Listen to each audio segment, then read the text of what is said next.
Yeah, I think so. Right, Jack? Yep. All right.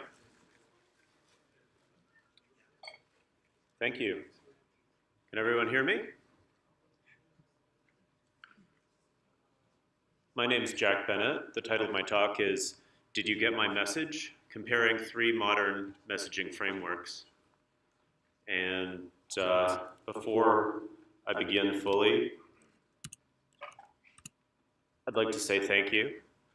First of all, to the Stir Trek organizers and the conference staff for all their hard work that came together to make this event possible.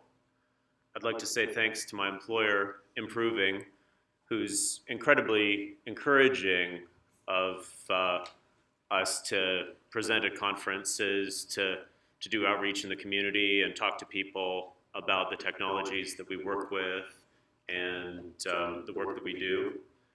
And finally, last but not least, I'd like to thank all of you, the people attending the conference who actually make all of this possible. And that's meant to be a fist bump. That's not a punch, so don't worry. The little fist is not intended to come out of this screen and punch. But completely seriously, your interest and your involvement makes events like this happen, so thank you very much. My name's Jack Bennett. As I said, I work as a principal consultant here in Columbus at a company called Improving. Just a quick description of our company.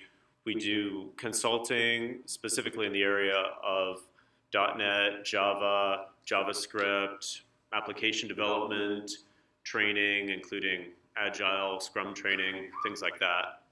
You can look us up if you're curious or want to know more about that, but that's the last I'll mention about where I work.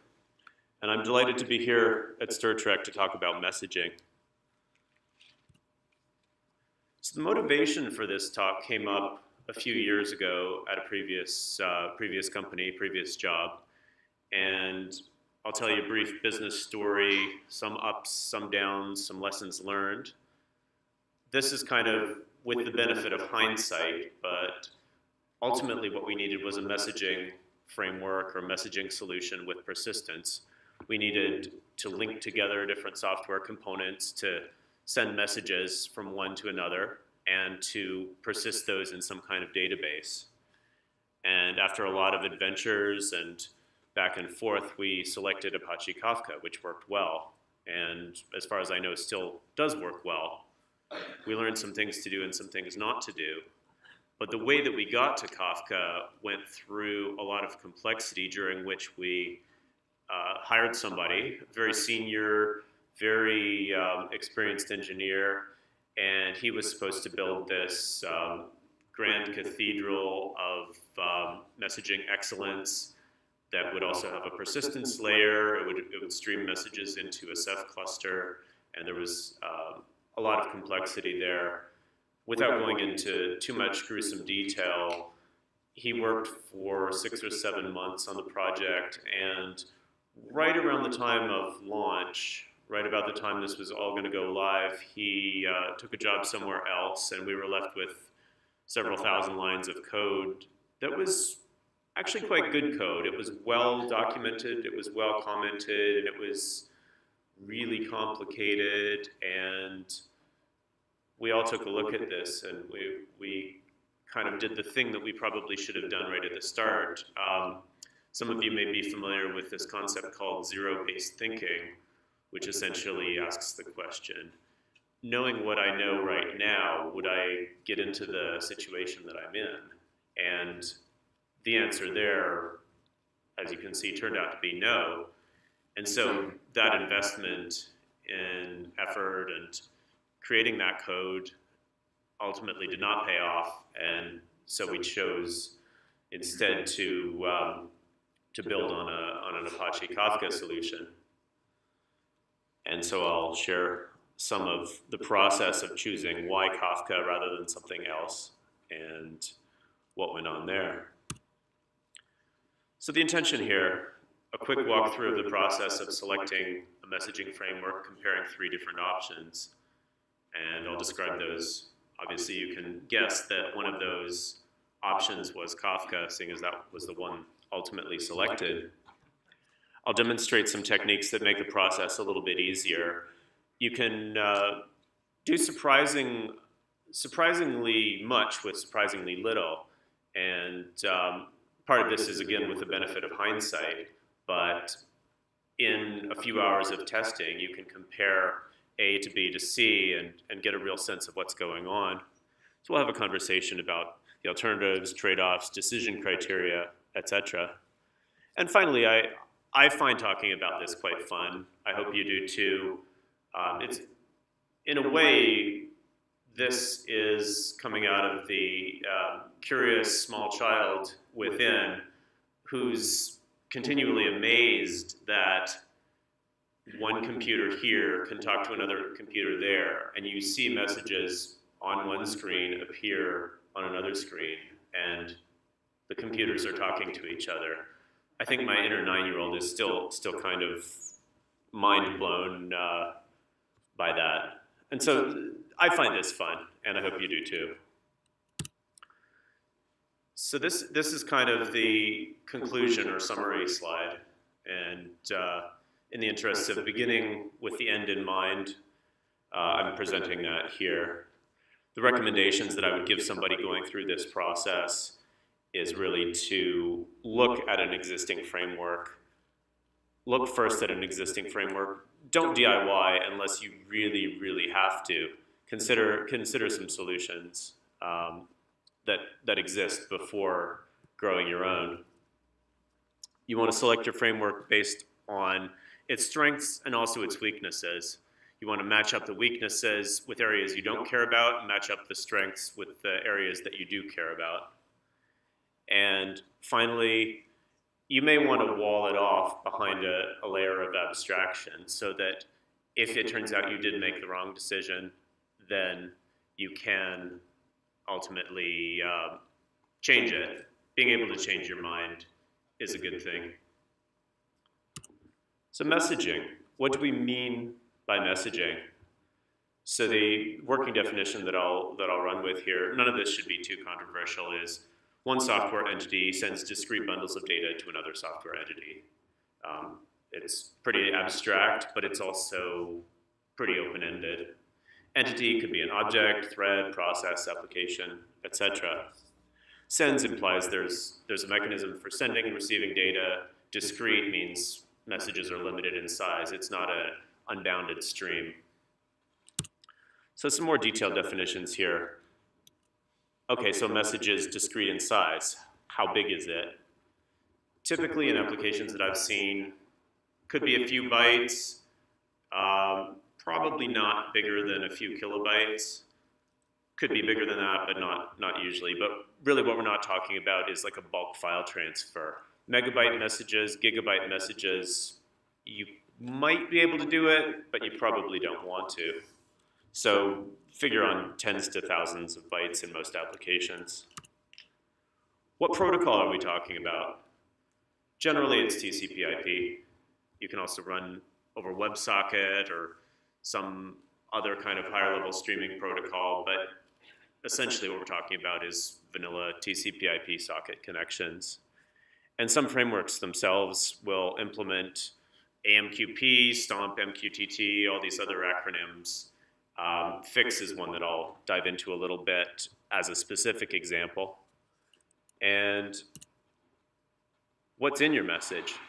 This really depends on what you want. I mean, this depends on what your application is, what the details are. So you can think of it as some set of serialized bytes, and there's going to be protocol headers, trailers, message lengths, as I'll show you in just a moment. So here's an example of the fix protocol. Fixed messages are used in securities trading. This was the particular application area that we were talking about earlier. So essentially, if you want to order stock from a broker or dealer, you'll send a fixed message. The broker dealer sends back an acknowledgement saying, okay, I got your order. Perhaps they send back a message saying, you're now the proud owner of 100 shares of Apple or 100 shares of Amazon or whatever you've ordered. Sometimes orders are rejected. So, for example, you send in a price that's out of bounds, or your message is malformed in some way, your message may be rejected. And high volume connections will transmit millions of connections. No doubt there are billions of connections that exist. I haven't seen them personally, but there are likely connections that exist that transmit billions of messages as well in, for example, the trading engines of large stock exchanges. So the features of this protocol are as follows, and I'm going to go through this pretty quickly because the exact details don't matter. It's just an example of here's an application area. So you're going to have a header, message length, and a trailer. The checksum tells you whether the message is well formed or not. It's just a check on the message content for error checking. A fixed message is essentially a set of tag value pairs. So a tag is an integer. The value is typed. It could be string, int, float, date, etc. It's ultimately just a string, but it's typed, so you kind of know what to expect. So for example, well, I'll show you that in the next slide. The delimiters are ASCII 1, so it's just a non-printable ASCII character. And these are typically about tens or hundreds of bytes in length, typically no more than a couple kilobytes. So here's what a fixed message would look like. You've got this 8 equals fixed 4.2, which is the header. 9 equals 176 is your message length. There's all this data. 35 equals 8 means it's a response or a fill message. And I won't go into all of the details there, but this is an example of a specific industry application of messaging. So this would be the content of a short message, and the vertical pipe character there is used as a human readable replacement for your ASCII 1, which is what a real fixed message would look like. And this is what it would look like in kind of an architecture diagram. So here's a customer. So here's people ordering stock. Here's a broker-dealer providing stock. And then in the middle here, TCP/IP connection. And it's surprising how simple it is. This could be essentially a cross-connect in a data center. So you've just literally got an Ethernet cable from my server to your server, and millions of dollars of transactions can take place over that particular connection. It's simple, but a lot of things get done this way. So why messaging? I hope I've motivated through the example of the stock exchanges why that might be used in that particular application, but there's a lot of other businesses, a lot of other industry areas. What are the alternatives? And so I'll look at a few of those. According to the book Enterprise Integration Patterns, this dates back to 2003. Enterprise Integration Patterns to me always sounds like a very 2003 kind of book title. There are 4 main alternatives, not 3, not 5, but 4 main alternatives for integration. What do we mean by integration? Well, basically sharing state, communicating from one software entity to another, which is kind of how I defined messaging earlier on. So sharing data, sharing state between your applications. 1, file transfer. So this is good if you want to send maybe 20, 30, 100, 1,000 kilobytes. Shared database. This is essentially what backs the web until we had our NoSQL revolution recently. I guess not so recently now. RPI, whoa, very 2003. And the 4th one is messaging, yay. So it's just good to be aware of what these alternatives are. What are you choosing messaging in place of, and what might you choose in place of messaging? But I think there's something missing. Does anybody have a guess as to what that might be? Shout it out. I'll say, what did they forget? REST API. But that's not their fault, because that came about around 2009, if I understand correctly.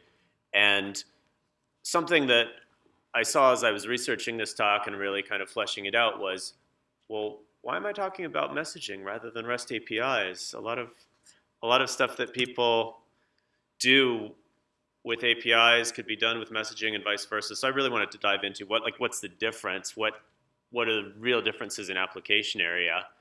And in the equities trading case that motivated the talk at all, the fixed messaging case, there really isn't a good idea, or let me put it this way: there's no good reason to use a REST API for that. It's a persistent, long-lived connection. It's a bidirectional data stream. All you've got going back and forth is short messages. It doesn't really make sense to use a REST API. But the properties of that, the properties of the REST API are more of a ad hoc request response. You've got a client, maybe that's like a mobile client or a web application, and it's making ad hoc queries. It's a stateless connection, and there's more of a client-server distinction, whereas in the customer and broker-dealer case, you've got more of a peer-to-peer connection, and it's a bit more symmetrical. But all of that being said, a lot of what I say about messaging frameworks, not 100%, but a lot, could also apply to REST APIs. So just keep that in mind. So the performance envelope. This is a sketchy little sketch that I drew, and it kind of harkens back to the performance envelope of an aircraft. So let me explain what this is, because it's a little bit sketchy in many senses. So messaging kind of occupies this domain here. If I can just draw it. So message sizes are relatively small, and there's going to be a lot of them. So the granularity of your data is going to be like a kilobyte or maybe a few kilobytes, but not much higher. And you're going to get high levels of information transfer through high messaging rates, essentially. And then in the case of your file transfers here, you're not going to probably transfer too many files, but they're going to be relatively large. And then out in this realm here, basically high message rate combined with high message size, like 1 billion 1 gigabyte messages per second. That doesn't make any sense. Nobody can do that. Maybe someday, but certainly that's not possible. So essentially, there's this envelope of size of your data and rate of your data.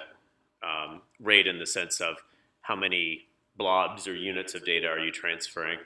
And so REST APIs are kind of in the middle there, and databases likewise would be sort of in the middle there.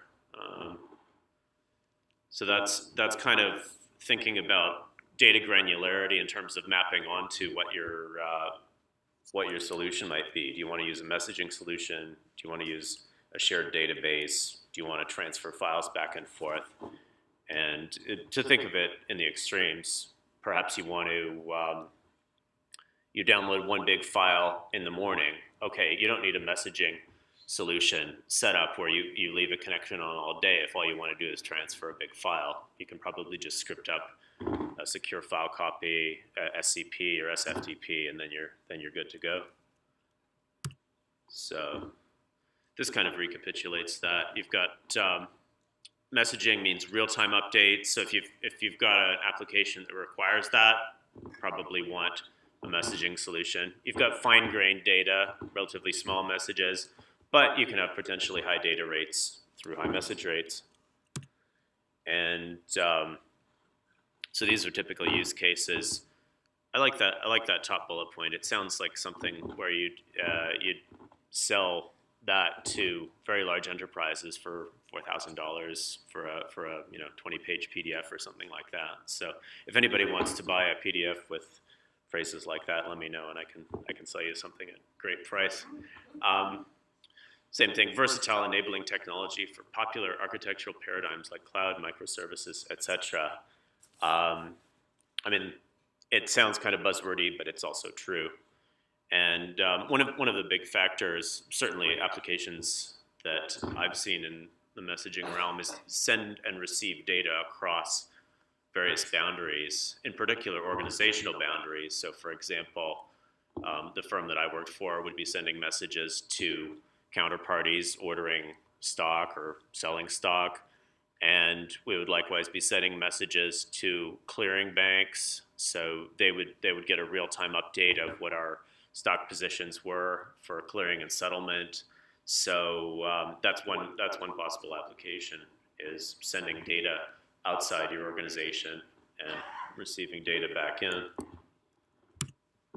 And we can visualize this. I wanted to go in decades to kind of see what applications looked like, at least schematically. So 30 years ago, back in 1989, we had something like this, where you've got your application, you save it to a text file or some kind of binary file, and that's that. 1999, we've got web applications with a database, and they serve web pages on the internet. 2009, the same, only more so. And then, as you can see from this rightmost diagram, I grew unable to draw the number of boxes and I guess nodes and vertices, nodes and edges. So I didn't have enough patience to draw so many nodes and edges, so I found an image from the internet meant to represent some kind of microservice architecture where you have 100 little services all talking to each other, and messaging might provide a way of linking those together. So there are lots of choices, and here are some of them. This is my most colorful slide. We've got Kafka. There are a couple of Microsoft options. So there's the BizTalk server. The big blue one is Azure.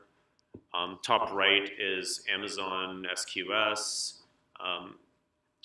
Apache is represented quite well here. So Kafka, ActiveMQ, and Cupid are all Apache projects. RabbitMQ is a very popular one. ZeroMQ, Redis. So there's quite a few choices.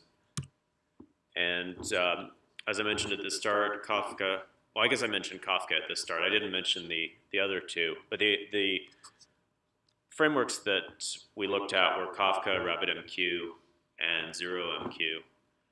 And the reason for these, this was kind of the short list. So why this particular short list? They're all mature projects, and as of the time of that decision, they were also mature. They can handle simple patterns, complex patterns of messaging. They're all reasonably fast, and I dive into that a little bit more later on, where I try to answer the question, well, how fast is fast? How fast actually are they? They all have APIs and bindings for many different languages, which is important. They're active open source projects, and they're all really well documented, which given the pain point of inheriting a code base that was written by one person who had a lot of it in his head and documented it well, but idiosyncratically, that was a key consideration. So why these three in particular? As I said, these are the exact options that we considered a few years ago, and they have high contrast. I mean, looking at like RabbitMQ versus Cupid versus ActiveMQ, those are kind of more similar. Whereas looking at Rabbit versus Kafka versus ZeroMQ, you've got more divergent application areas. And so just to cover that, Kafka has a built-in data store that's kind of a major feature of it. It's essentially a time series database. RabbitMQ is probably the most conventional, most traditional, quote unquote, enterprise message broker. And then ZeroMQ, I don't know if I made this up or if I read it somewhere, but I've heard the phrase sockets on steroids meant to describe ZeroMQ. It's essentially a library that you use within your own code that gives you some richer socket abstractions and some capabilities to do that. So it's a bit of a different animal. It's brokerless, meaning that there's no centralized hub. So why A over B? All these different solutions, depending on how you architected them, could meet your needs. Why choose one over the other? General guidelines. None of these should be terribly controversial. This is essentially the takeaway message. You know, what are your needs? Test and make sure that the solution meets your needs, and wall off the framework so that you don't have too much pain if you're forced to change it for whatever reason. Sorry, can I interrupt you for just a second? I'm going to swap your microphone out. Yep, absolutely. Just pull it off.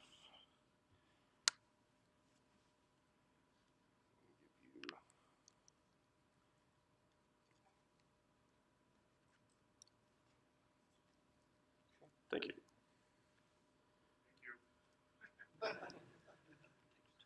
How do I sound now? Ooh. Much better. Like butter. So yeah.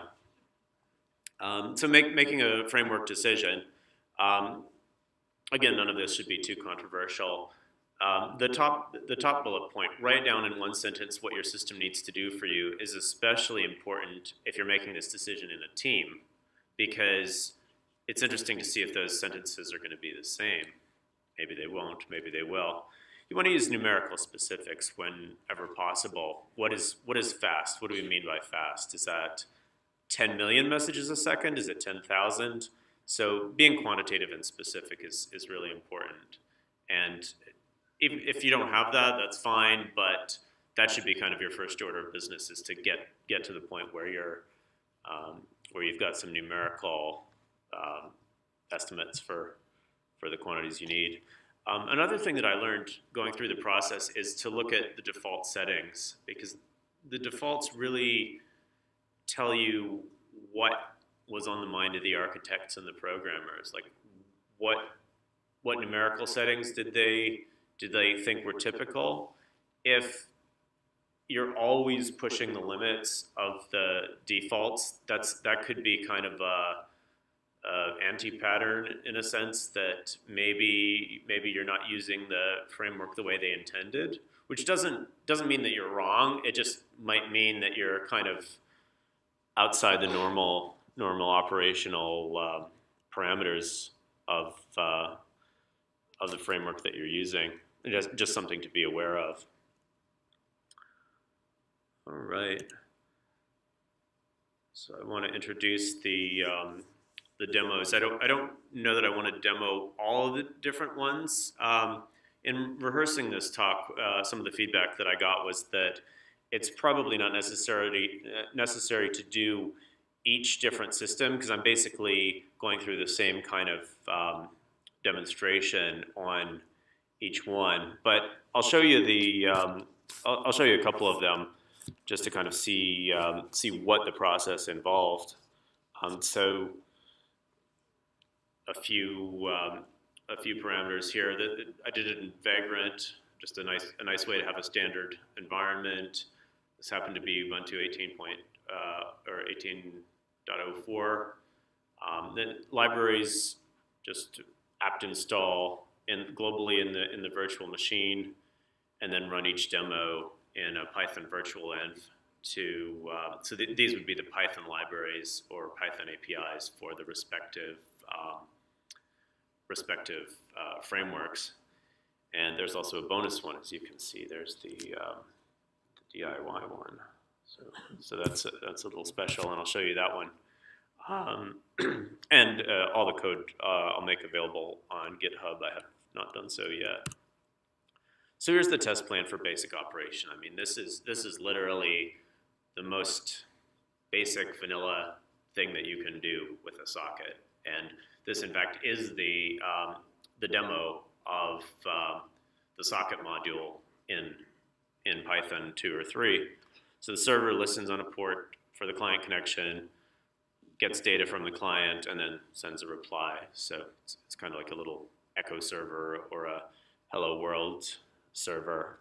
Then the client connects to the server on a known port, sends a message, and receives a reply from the server. So that's basically, if it can do this, you've gone from 0 to 1. You've gone from nothing to something. And then test plan for performance. It's basically kind of the same thing, except do it a million times without any output, so you're not wasting CPU cycles outputting to the console, and see how long it takes.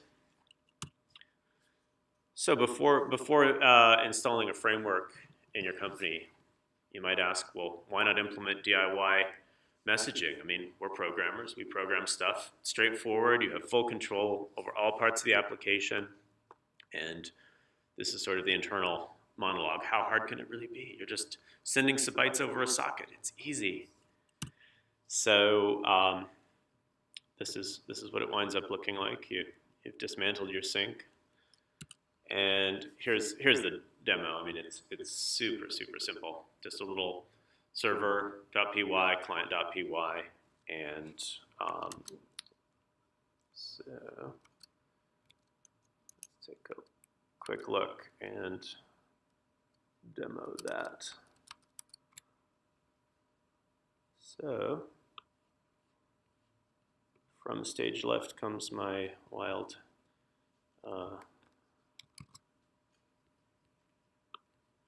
terminal. So here we are. And I'm not going to be typing this all live. I do have command lines saved somewhere.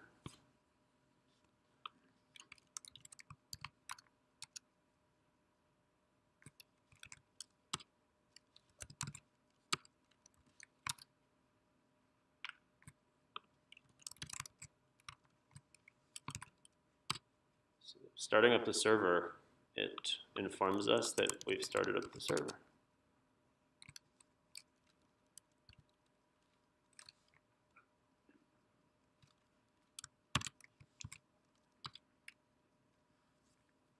So it sends hello world.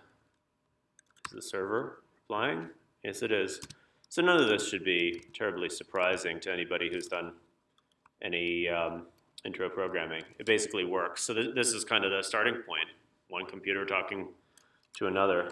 And we'll take a real quick look at the code here. This is literally the socket demo from Python. So this is the process. Just output something, create a socket, bind to it, listen, wait for a connection, gets a connection, waits for data to come through. If it gets a null or a none, then break. Otherwise, send back the same thing that it receives. So it's basically a little echo server, as the comment describes. And then the client, likewise, similar kind of thing. The port number is hard coded because this is just a tiny example. So basically an infinite loop, except with an exit condition of if it's sent a million messages, then it'll quit. So create a random message, hello world plus a random number, send the message, report that we've done so, wait for an echo, report that we've received an echo, wait for a second, increment the counter, boom, we're done. So this is a real extremely simple demonstration. So would that everything were so simple, right? Let's see here. So there's my terminal. Back to the slideshow. So that's the code underlying this simple little example here. And it is easy to prototype something very simple and specific. I mean, it doesn't get any more simple than that. But things can get really complicated very quickly, especially when you're going to deploy code in an actual production environment. And one risk that you have with DIY is that you start investing time and effort into it, leaky, blurry abstractions. You start binding things like this to different components of your application ecosystem. If you're not careful and if you don't kind of keep things walled off, you can create technical debt, which has very scary emojis there. And another factor is it's just simply a lot of work. Like DIY works fine as a starting point or for prototyping. You can do a lot with a very few lines of code, but authentication, security, persistence, database. You want a dashboard? Okay.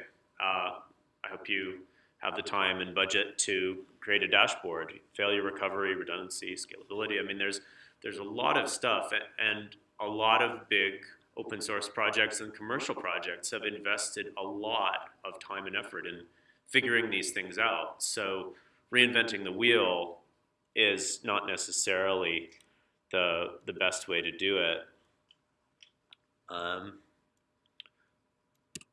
So Kafka. This is a bit different. This is much heavier weight. So we're going from tiny starting point prototype, literally hello world, to a big heavyweight Apache project, which is described as a distributed streaming platform. So what do they mean by that? That's not exactly a message broker. It's not identical. It's something a little different. So the capabilities that they're talking about are publish and subscribe. So that's bullet point one. Essentially, publish and subscribe like a message queue or message broker. But as Steve Jobs used to say, there's one more thing. So there's the storage aspect, which is a little bit different from a lot of the message brokers that are currently out there. So it's essentially got a database built in. It's like a message queue or a message broker where it doesn't matter that the queue fills up. Go ahead and fill up the queue because it doesn't matter. And then there's this aspect of processing streams of records as they occur, which is kind of like a complex event processing capability. And whoops, that wasn't back. Let's go forward. And so they describe it as two main classes of applications: real-time streaming data pipelines that get data between systems or applications. So that sounds a lot like what I was talking about as the main application of a messaging system. And then building real-time streaming applications that transform or react to the streams of data. So in a lot of Kafka architectures that people typically publish and describe, you're going to have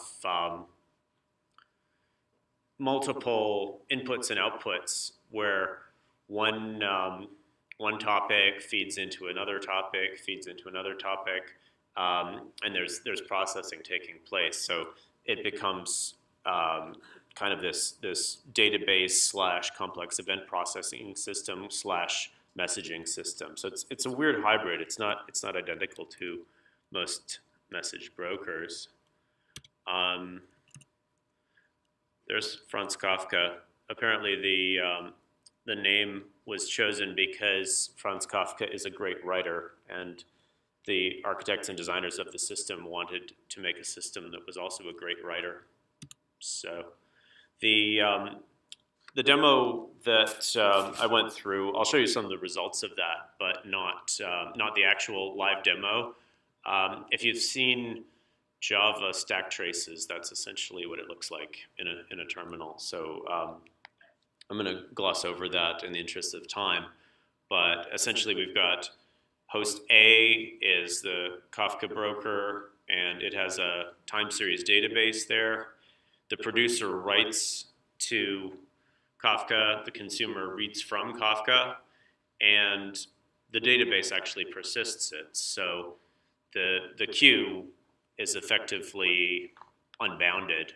You can keep writing, it'll keep storing, and there's a lot of configuration and a lot of policy around when do you expire data. So you can hold on to it for a week, you can hold on to it for a day, and that really depends on the features of your particular infrastructure. So this recapitulates some of the things that I've said. It's a messaging framework and a little bit extra. It's really oriented toward storing time series data and metadata. Your data store is a sequential list of record objects. Each record can be whatever you want it to be. So looping back to the open-ended definition of a message, it's the message content, the message body is whatever you want. It's JVM based. It has a dependency on Zookeeper, and it's pretty heavyweight. One of the first things that I noticed upon installing it and test driving it was that I couldn't start it. I had to give more RAM to my Vagrant VM, which was not the case with any of the other approaches. So that's something worth keeping in mind. It's a little bit heavier weight than some. There's a huge amount of configuration available. You've got a lot of knobs to twiddle. You've got replication. That's a big thing that they emphasize in the architecture of Kafka is replication and redundancy. And one thing that you come across as you read the documentation is that there's a bunch of very specific language. So all these like record topic partition group. As you get into Kafka, you're going to keep encountering these terms over and over again. I apologize for this wall of text here. But this is essentially what topic record partition, offset, all of that involves. And as I said, I'll make these available. So if you're curious, definitely you can go back to it, or this content is available on their documentation and their website as well. So. Let's see, how are we doing for time? I want to make sure that we get to the Rabbit. RabbitMQ is more of an orthodox message broker. And again, this content is from their website, so it's a little bit braggy, and but it gets the point across. It's very widespread. A lot of people use it. Actually, at work, I mentioned to my manager that I was giving this talk, and his response when I mentioned RabbitMQ was, "Oh, interesting. People still use that," which I thought was great because, in a way, that's exactly what you want with your message broker. You want it to be boring. You want it to be stable technology that doesn't have too many surprises. That's not exotic and bleeding edge, and so this essentially is what this conveys. There's a lot of installations, a lot of people use it, there's a lot of expertise and best practice around it. It's very popular, so you can run with the crowd. Runs on all sorts of operating systems. There's APIs for all sorts of languages, APIs and libraries, and that's good. So here's a picture of cute bunnies. And so the demo that I have here essentially follows the same pattern as the DIY or the Kafka one, where we have a broker. The sender or producer / sender sends to the broker. The consumer consumes from the broker. Pretty vanilla application, probably the simplest one you could envision. So I'm just going to demo that real quick. So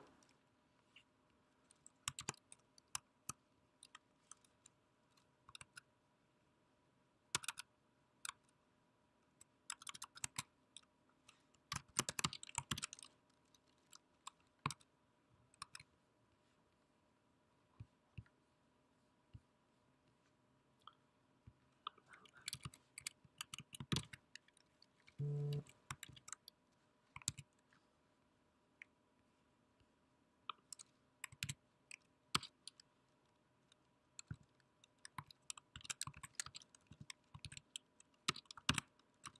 just activating the virtual environment and switching to the appropriate directory.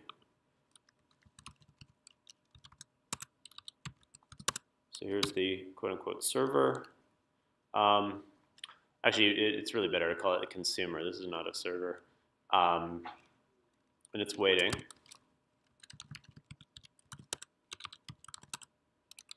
Here's the client or the sender or the producer.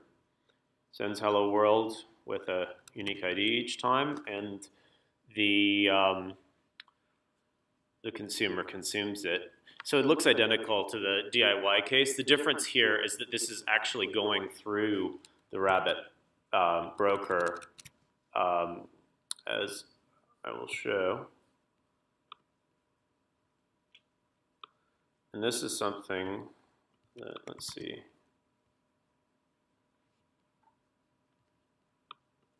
Here we go. So this is something that you get for free. Well, it's all for free because it's free and open source software, but this is something that you get bundled as part of it, which is, I think, one big motivation to use a solution like that.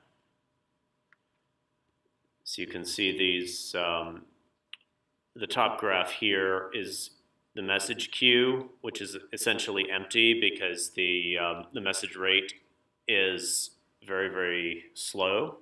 There's a time delay in there, so you can see this is about 3-4 messages per second, so not moving very quickly, so the queue is kept clear. And if you, so here's the receiver. Oops, if you kill the sender, then the queue is really going to be clear, but if you kill the receiver, then we should start seeing this build up. So this is a nice capability to kind of visualize in real time and just sort of test stuff out and mess around, kind of build some intuition around that. And this is not something that, I mean, you could build it, you know, obviously somebody built this, but is it something that you want to reinvent? Is it something that you should reinvent and spend your team hours, your engineering hours on when this is available as it is? And so we can see now the queue is filling up. We got 59, 69 messages. We're publishing messages, but they're not being consumed. They're not being delivered. So so the queue keeps filling up. And now if I go back and resurrect the receiver, we should see this drop pretty precipitously because the receiver doesn't have a time loop or time limit in it, so it'll just drain the queue out completely, and then you're good to go. So there it goes, drops down to 0, and the queue is no longer getting filled up. So just little things like this. I think one of the lessons learned is that before you start diving into DIY everything, raise your eyes and look around. And maybe that's a basic lesson, but it's certainly one that a few years ago took a little bit of time and effort to learn. So I'm going to kill these and back to Keynote.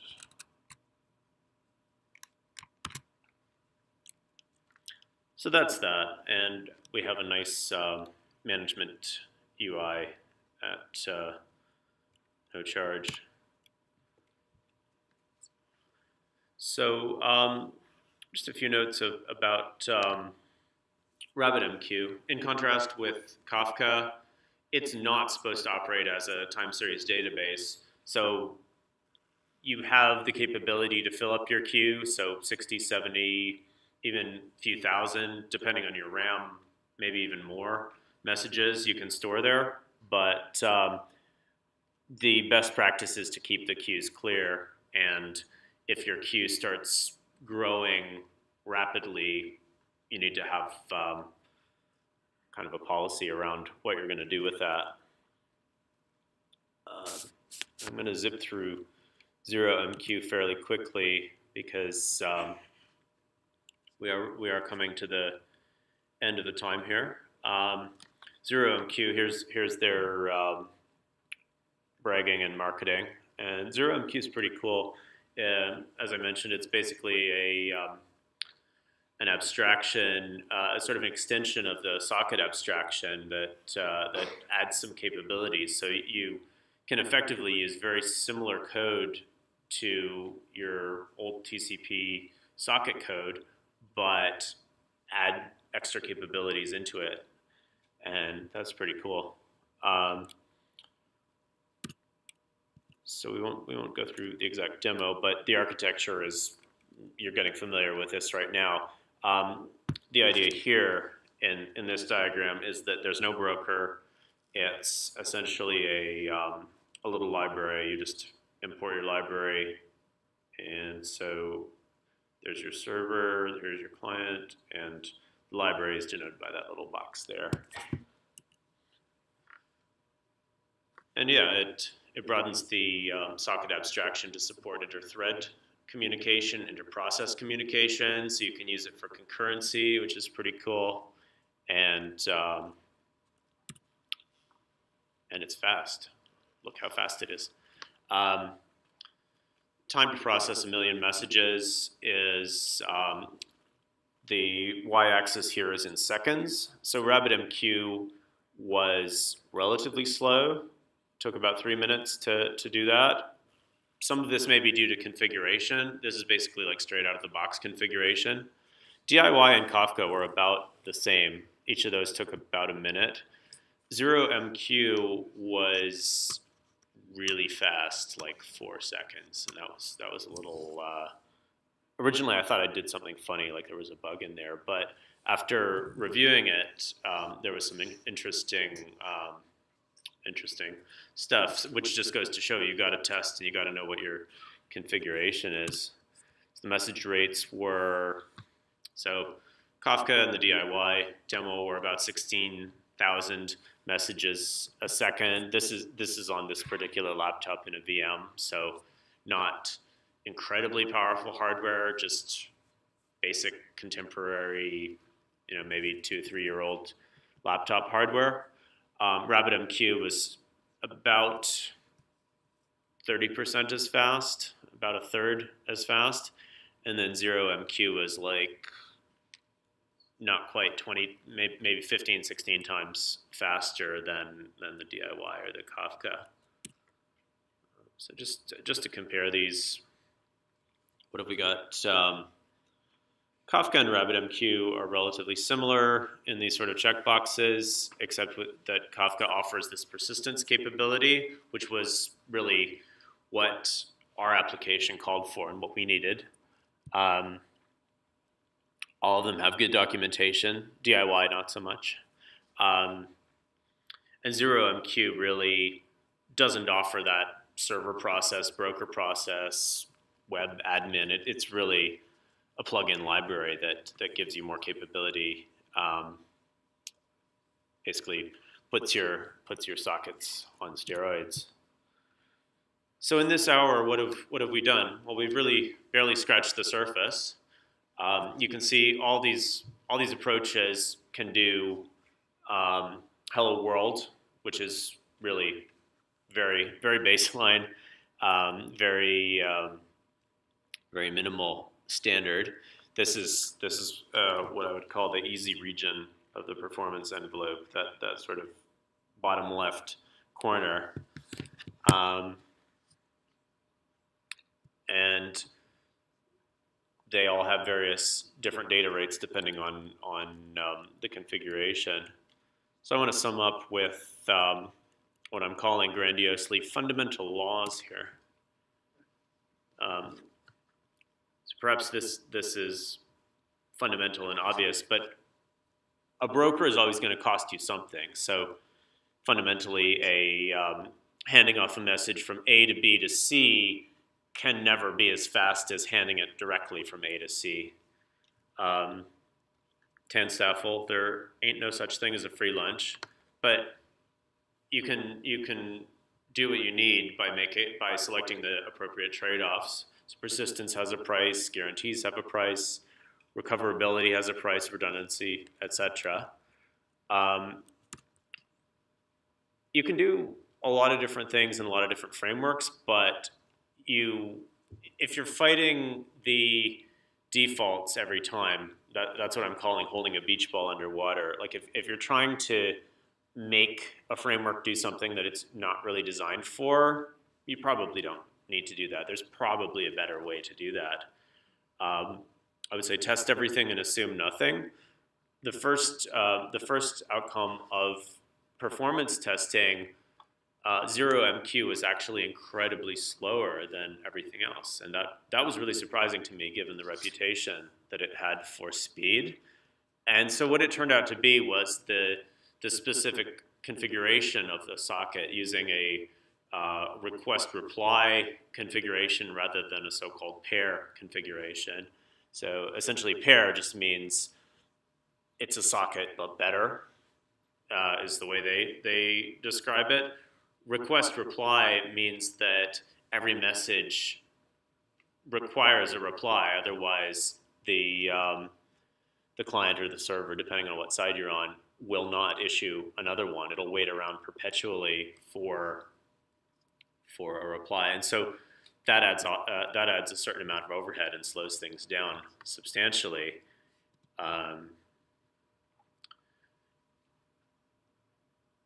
This last point, language really doesn't matter within certain boundaries. As long as you're using a reasonably mainstream language, there's probably a binding or an API for you, as long as you're using a reasonably mainstream message broker, so wouldn't worry too much about that.